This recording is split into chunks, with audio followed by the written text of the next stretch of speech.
नमस्कार. नमस्कार. काय नाव आपलं? नाव दीपक पोपट वागज, राणा शेटपूर, तालुका मोहोळ, जिल्हा सोलापूर. बरं बरं. ही डाळिंबीचा प्लॉट किती आहे आपला? ही डाळिंब प्लॉट 1 एकर आहे. 1 एकर आहे. किती झाड आहे ती? 500 आहे ती.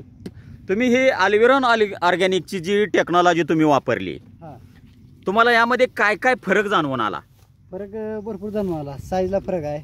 साईजला फरक आहे. सेटिंग भरपूर झाले. सेटिंग भरपूर झाले. पहिल्या वर्षी झाड आहे ती तुमची. 70 ते 80 सेटिंग आहे झाडाला. 70 ते 80 सेटिंग झाले. मग ह्यासाठी काय वापरलं? अल्विरॉनचं रिबूस्टर, कॅल्शियम, प्रोलाइट, प्रोलाइफ, पोमो, प्रोमो वापरले, डिपेंडो वापरलं. म्हणजे थ्रिप्स, मावा, माइटसाठी डिपेंडो वापरलं.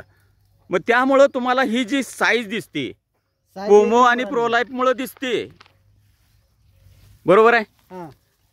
क्वालिटी काय वाटते तुम्हाला? क्वालिटी 1 नंबर आहे. चमकते मालाला. मालाला क्वालिटी बी आहे, शायनिंग आहे, साईज आहे, सेटिंग चांगला आहे. फुल आहे. जरा दाखवा बरं मला पलीकड. या साईडला पण आपण बघू शकता. या साईडला पण आपण साईजसाठी बघू शकतो. म्हणजे साईज ही चांगल्या प्रकारे आलेली आहे. साधारण 350-400 ग्रॅमच्या आसपास साईज आलेली आहे.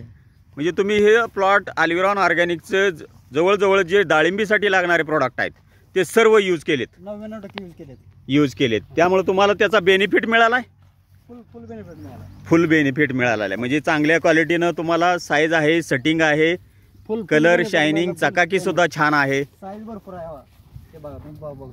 1 नंबर साईज आहे. 1 नंबर साईज आहे. असं नाही की हे सर्रास झाडं आहेत आणि पहिल्या वर्षाचा प्लॉट आहे. पहिल्या वर्षाचा सेटिंग बी चांगल्या पद्धतीने झालंय. गसच्या गस लागलेत आणि क्वालिटी बी आहे, शायनिंग आहे.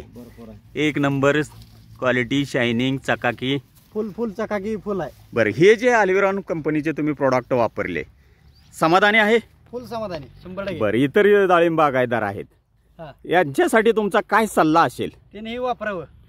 1 नंबर प्रोडक्ट आहेत.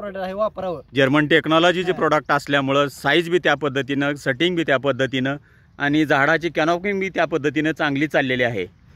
समाधानी आहे? समाधान फुल 100% समाधानी आहे. तुम्ही जे अल्विरॉन ऑर्गॅनिक कंपनीला अभिप्राय दिला त्याबद्दल धन्यवाद.